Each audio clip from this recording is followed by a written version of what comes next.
ये है Nios turbo.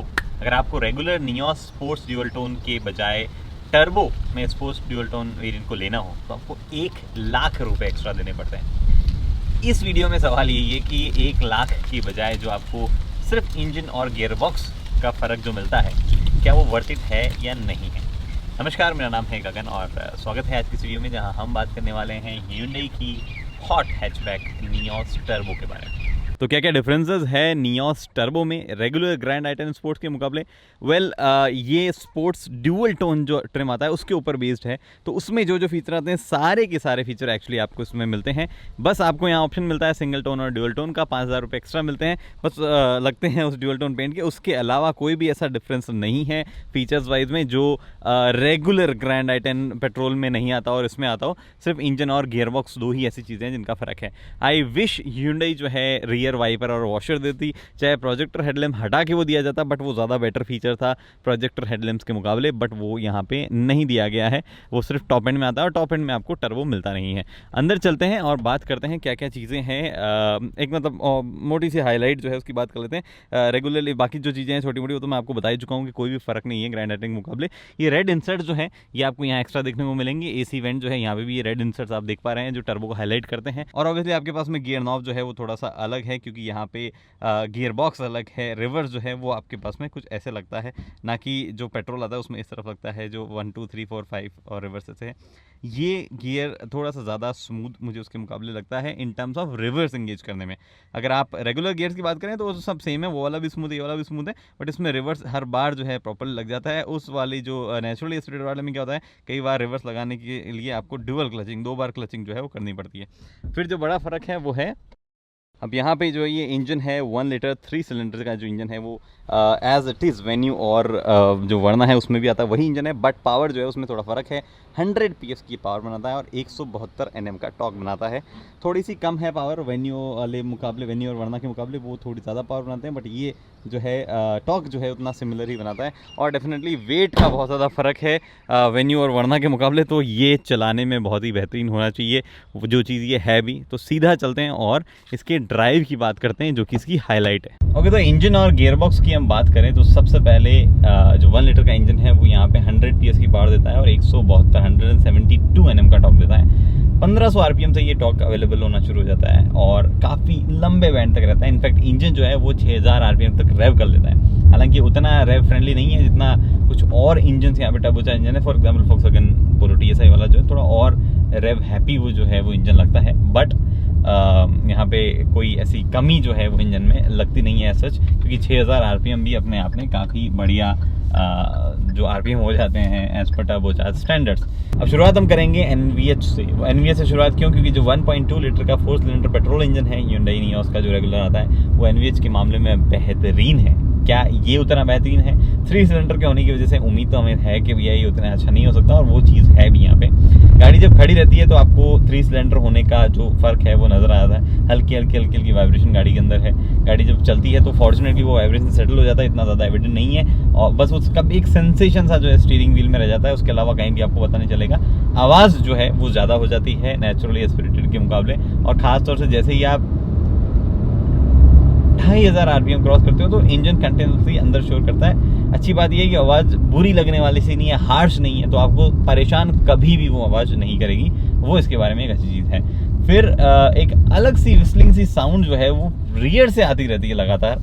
अगर आप उसको नोटिस कर लें तो वो 2-4 दिन तक आपके दिमाग में रहेगी। मेरे भी रही थी, अभी मेरे दिमाग में नहीं है, लेकिन मैंने क्योंकि आपको बता दिया मैं फिर से उसको गौर करके सुनता रहूँगा। वो एक अलग सी विस्लिंग से साउंड जो है वो रियर से आती रहती है। प्रॉबेबली वो कहीं नीचे जो एग्जॉस्ट सिस्टम है उससे वो कहीं से आ रही है, तो ऐसा बुरी नहीं है, लेकिन वो एक बार होता है ना कि आप सुन लो तो फिर वो सुनते जाते हो वाली चीज़ यहाँ पे है। ये तो हो गया NVH का पार्ट। फिर बात आती है फ्यूल एफिशिएंसी की। मैं फ्यूल एफिशिएंसी की बात पहले इसलिए करना चाहता हूँ क्योंकि ये गाड़ी एक्चुअली जो नेचुरली एस्पिरेटेड इंजन है उतना ही फ्यूल एफिशिएंसी दे देती है, जो कि एक कमाल चीज़ है। प्लस यहाँ पे एक और फन फैक्ट बात ये है कि अगर आप रेगुलरली 2-3 जने बैठ के गाड़ी में चलते हैं तो और आपको गाड़ी अच्छी खासी स्पीड से चलाना पसंद है कि हाँ भैया इजीली हाईवे पे मैं 100 से नीचे नहीं चलाऊंगा, क्विकली मुझे ओवरटेक भी करना होता है, ये सब चीज़ें पसंद है, तो ये आपको इनफैक्ट ज़्यादा फ्यूल एफिशिएंसी देगा नेचुरली एस्पिरेटेड इंजन से। अगर आप आराम से चलाने वाले लोगों में से तो नो डाउट आपको नेचुरली एस्पिरेटेड जो इंजन है वही ज़्यादा फ्यूल एफिशिएंसी देगा, बट ये आपको almost at par naturally aspirated के जो है फ्यूल एफिशिएंसी फिगर देगा।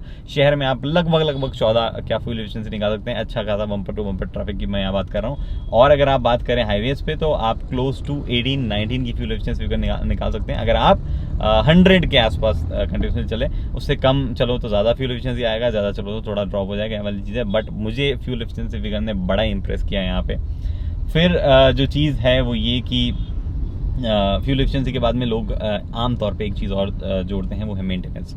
अब मेंटेनेंस जो है वो इस इंजन में आपको थोड़ी सी ज़्यादा पड़ेगी नेचुरली एस्पिरेटेड के मुकाबले, इसमें कोई हर्ज नहीं है, क्योंकि इंजन में वियर एंड टियर ज़्यादा होगा, इंजन में लोड ज़्यादा रहता है, कंप्रेशन रेशियो ज़्यादा रहता है, तो आपको मेंटेनेंस भी जो है वो ज़्यादा देनी पड़ती है।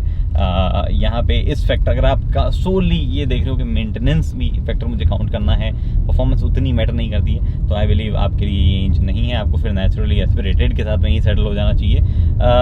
अगर आप रेगुलरली चलाते हो, एंथुसियास्टिकली चलाते हो, तो फिर आप डेफिनेटली इस इंजन को देखते हो। इतनी भी हाई मेंटेनेंस नहीं है, डीजल जो है 1.2 उससे तो कम ही होगी, बस पेट्रोल जो 1.2 उससे थोड़ी ज़्यादा होगी, इस बीच में आप मेंटेनेंस की मान सकते हैं। फिर जो चीज़ आती है वो आती है नैरो डाउन होके कि गाड़ी जो है वो इंजन और गियरबॉक्स उसके कैसे काम करते हैं, जो कि ऑब्वियसली हाईलाइट है इस गाड़ी के। अब यहाँ पे सबसे पहले मतलब लो स्पीड की हम बात कर रहे हैं। जैसे ही आप गाड़ी पिक कर रहे होते हो, जब आप गाड़ी पिक कर रहे होते हो, तब जो है गाड़ी में हल्का सा आपको मतलब एक्स्ट्रा सर्ज एक थोड़ा सा फील होता है। हालांकि 1500 आरपीएम या लेट से 1800 आरपीएम तक जो है आपके पैडल रिस्पॉन्स है वो कुछ पोर्टल पैडल जो रिस्पॉन्स उसको कुछ खास तवज्जो नहीं मिलती है।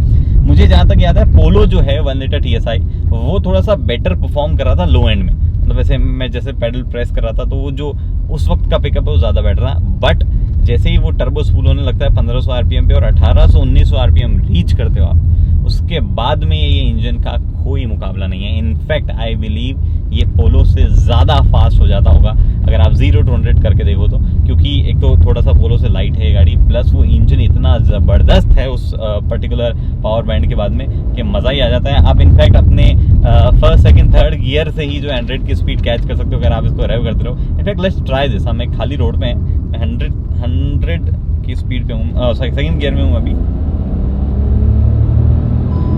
इजीली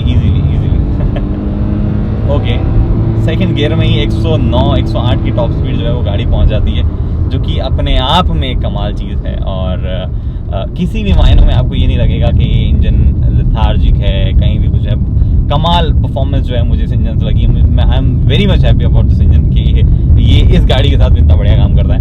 वरना और बाकी गाड़ियों में कैसा काम करता है ये उनका जब हम रिव्यू करेंगे तब कर लेंगे, क्योंकि उनमें थोड़ी सी हॉर्स पावर भी एक्स्ट्रा है। बट जो 100 PS की पावर और जो 170 Nm का टॉर्क है, कोई दिक्कत नहीं है इस इंजन को, इस पर्टिकुलर गाड़ी में मज़ा आ जाता है एकदम इसको चलाने में। गियर शिफ्ट स्मूथ है, आपको वो भी इशू नहीं होगा। हाँ, एक और चीज़ जो नेचुरली एस्पिरेटेड के मुकाबले यहाँ पे अलग होनी चाहिए थी वो थी हैंडलिंग, बट हैंडलिंग में कोई खास रिस्पॉन्स खास चेंजेस मुझे नज़र नहीं आते हैं। कुछ रिव्यूज़ और कुछ रिव्यूअर्स के मुंह से मैंने सुना था कि हैंडलिंग थोड़ी सी हैवी है, मतलब थोड़ा सा उसमें वेट डाला गया। ऑनेस्टली मुझे वो पता नहीं चल पा रहा है कि कहाँ वेट डाला गया। Hyundai के स्टीयरिंग इतने लाइट होते हैं, इसका भी इतना लाइट है, तो प्रॉब्ली अगर आप शहर वेयर में चलाते हैं मोस्टली तो आपके लिए इश्यू नहीं है, बट प्रॉब्ली जो एंथुसियास्ट लोग हैं उनको थोड़ा सा ज़्यादा वेट जो है इसमें चाहिए होगा। ऐसा कोई खास कमाल फीडबैक भी नहीं है, पर ये बुरा नहीं है। मतलब वो पिछली जनरेशन ग्रैंड i10 या पिछली जनरेशन i20 जितना ढीला भी नहीं है, उनसे तो बेटर हो गया है फॉर्चुनेटली। तो ये चीज़ हैंडलिंग में थोड़ा सा और काम किया जाना चाहिए था, अगर वो हो जाता तो अच्छा था, बट उसके अलावा मुझे नहीं लगता कोई ऐसी कमी जो है इसमें छोड़ी गई है। गियरबॉक्स स्मूथ है, क्लच जो है डिसेंट वेट के साथ में ओवर द टाइम वेट जो है बढ़ रहा है क्लच में। मैंने इस गाड़ी को 1500 किलोमीटर चला लिया है लगभग, और मुझे पता है Hyundai के पेट्रोल इंजन के क्लचेस धीरे धीरे हैवी हो जाते हैं, इसका भी हो जाएगा, but I don't think so majority of the जो जनता है जो चलाने वाली उनको कोई ऐसा बड़ा इशू जो है उसमें लगेगा। फिर रही सही कसर अगर कुछ है तो वो कंक्लूजन की है। कंक्लूजन ये कि क्या 1 लाख रुपए देना जो है वो वर्थ इट है इस गाड़ी के लिए। मुझे ये लगता है कि 1 लाख रुपए देना तो शायद वर्थ इट नहीं है Hyundai को। आई बिलीव देखो, एक तो ठीक है स्पोर्ट्स ड्यूअल टोन में आता है तो स्पोर्ट्स जो वेरिएंट है उसके मुकाबले आपको ज़्यादा मिलता है, बट स्पोर्ट ड्यूअल टोन को ही अगर आप कंपेयर करो तो भी 1 लाख का फर्क है। तो यहाँ 1 लाख का जो जस्टिफिकेशन है वो निकालने के लिए आई बिलीव आपको बहुत ज़्यादा एंथुसियास्ट होना जरूरी है। आई बिलीव Hyundai को यहाँ पे क्या करना चाहिए था, 50 से 60 हज़ार रुपये का डिफरेंस जो है वो वो देना चाहिए था। ठीक है, इस गाड़ी पे डिस्काउंट चलते हैं, आई बिलीव हमेशा चलते हुए मिल जाएंगे आपको 50, 30, 40, 50 हज़ार का डिस्काउंट जो आप निकाल सकते हो डीलर से नेगोशिएशंस करके, बट उसके बावजूद इसकी प्राइजेज जो है थोड़ी ज़्यादा लगती है। तो आई बिलीव अगर Hyundai इसकी प्राइस ही जो है वो 50,000 कम रख देता, थोड़े और ज़्यादा लोग जो है टर्बो चार्ज की तरफ बढ़ते, वो कोशिश करते कि आप टर्बो चार्ज इंजन लेके देखें कैसे होते हैं। ये करने से शायद ज़्यादा लोगों में टेस्ट डेवलप होता है। और आई एम जेन्युइनली सेइंग, आपको ये गाड़ी एटलीस्ट 50-60 किलोमीटर चला के देखनी चाहिए, आपको मज़ा आ जाएगा ये गाड़ी चला के। आप जो एकमात्र कंप्लेन आप करेंगे वो प्रॉब्लम होगा कि स्टीयरिंग में थोड़ा और बढ़िया कनेक्ट जो है वो आ जाता तो मज़ा आता। उसके अलावा मुझे नहीं लगता कि आप कोई भी शिकायत जो है इसमें ढूंढ पाओगे। तो ये मेरा कंक्लूजन है कि प्रॉबली इसकी प्राइस जो कि अभी 7,70,000 या 7,80,000 एक शोरूम जाती है, अगर वो एक शोरूम प्राइस ही जो है वो 7,20,000 के आसपास रखी दी जाती तो डेफिनेटली ये गाड़ी और ज़्यादा नंबर्स में सेल्स भी करती और प्रॉब्ली लोगों को टर्बो चार्ज पे और ज़्यादा जो है विश्वास होता और ज़्यादा जो है उसकी और बढ़ने लग जाता। बाकी दोस्तों फिलहाल इस वीडियो में इतना ही। उम्मीद करता हूँ वीडियो पसंद आई। अगर आपको ग्रैंड i10 वगैरह के बारे में और ज़्यादा जानकारी चाहिए, नियोस वगैरह किसी भी गाड़ी के बारे में, तो सिंपली उस गाड़ी का नाम और उसके आगे लिख दीजिए गाड़ीफाई और आप गूगल करेंगे तो आपको उसके बारे में आर्टिकल्स मिल जाएंगे। अगर आपको गाड़ी खरीदनी है, कंसल्टेशन चाहिए, व्हाट्सएप ग्रुप ज्वाइन करना है जहाँ पे गाड़ियों वगैरह से डिस्कशन चलते रहते हैं रिलेटेड, तो आप नीचे ज्वाइन बटन जो है उसका इस्तेमाल कर सकते हैं और ज्वाइन करके मुझे उन सब चीज़ों का फ़ायदा उठा सकते हैं, उनमें आप ज्वाइन हो सकते हैं। बाकी फिलहाल दोस्तों इस वीडियो में इतना ही। उम्मीद करता हूँ वीडियो पसंद आए। दोस्तों लाइक शेयर सब्सक्राइब कर सकते हैं। अगली वीडियो तक दोस्तों हेलमेट पहनिए, सीट बेल्ट पहनिए, सुरक्षित चलिए। धन्यवाद। एक और चीज़, जितनी बार भी Hyundai के टर्बोचार्ज इंजन्स का मैंने वीडियो किया है वो लाइव ही नहीं हो पाता, कई बार समस्या आ जाती है। वर्ना का किया था उसकी फुटेज डिलीट हो गई, वेन्यू का किया था उसकी फुटेज में आवाज़ ही नहीं है। आज इसका कर रहा हूँ, इसमें भी परेशानी आई थी, मेरे पास माइक नहीं था लेकिन फिर भी मैंने एडजस्ट करके काम चलाया। आई बिलीव ये वीडियो लाइव चला जाए।